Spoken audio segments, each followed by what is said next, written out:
Okay, this next game we're going to look at, this is a game between, is it Saveliev versus Kokarev from St. Petersburg 2007. So Dmitry Kokarev, I think, is quite a well-known sort of young Russian player, I believe. Are you familiar? Another player you're familiar with, Si? Yeah, I've heard of him. I mean, there's so many good young players. I lose track. Every FIDE list I look at, there's another 2,600. I know. When you look at these tournaments now and you look at these players, you think, I've never heard of this person. No, exactly. I mean, they just breed them. They breed them all over the world. I'm sure their family hasn't heard of half these people. Yeah, exactly. Yeah. So, this is another example really of where Black gets his ideal setup, and he's fighting with his dark square control against White's 2 bishops. Right. So a bit like that Anand game. Absolutely like that Anand game against Ponomarev, yeah. So let's have a look. So he goes, this is all seen before. So we saw in the Anand game that Anand played Bishop E7, but Bishop E6 is perfectly playable. So White goes F4, and Bishop F3 was played. And in fact, Black made quite a radical decision, but a perfectly reasonable decision. He just simply took the pawn on F4. Now, why did he take the pawn? Why do you think he took the pawn on F4 side? Well, to get the E5 square. So he's getting the E5 square. So this knight is planning to jump into E5. Okay. Absolutely.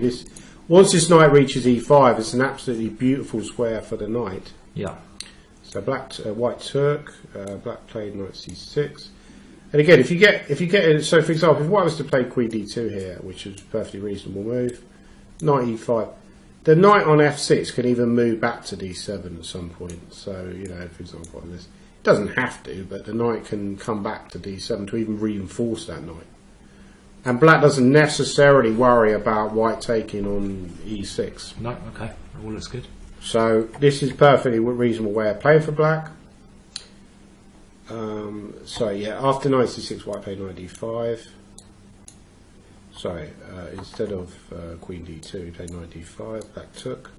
So we have this exchange when the piece comes in D5, slightly different structure to the last game, because in the last game there was a black pawn on E5 and a pawn on F2.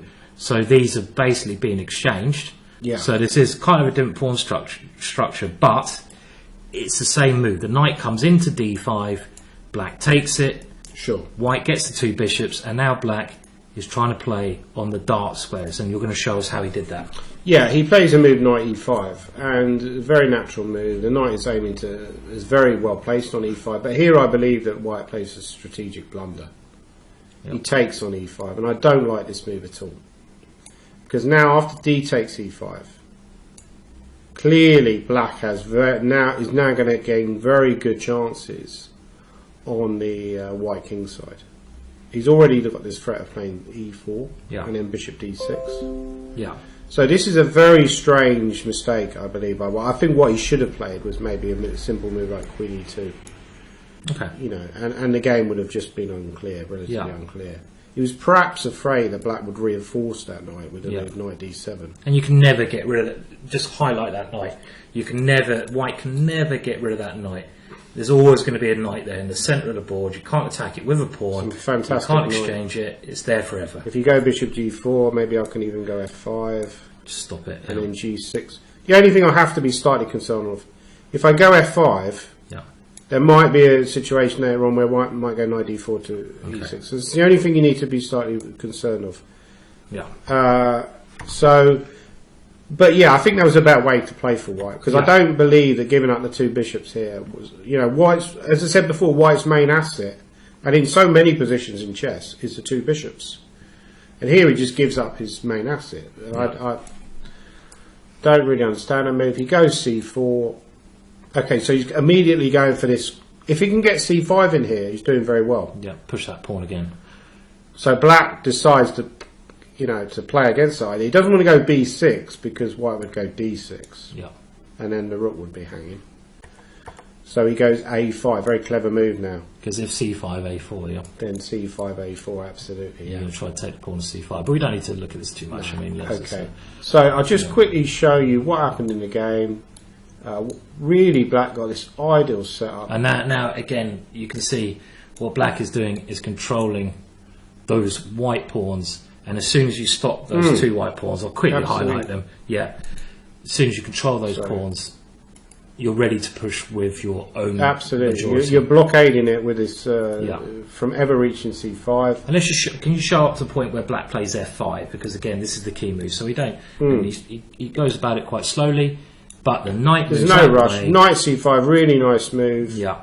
I think white should have gone for maybe something like g4 just to try and. Yeah. But clearly black is doing well anyway. But here he essentially. Okay, this is another dream position actually if he was to take on d6. But clearly, basically just gives black everything here. He goes knight c3, black plays f5. That's it. Absolute dream position for black. Yeah, those pawns are rolling, white's pawns are stationary. Black is strategically on the verge of winning here, even I'd say. Well, you go e4, you're threatening knight d3, you've got queen f6, queen h4. Gorgeous. So just a dream position for black. So unsurprisingly, black went on to win this game. Yeah.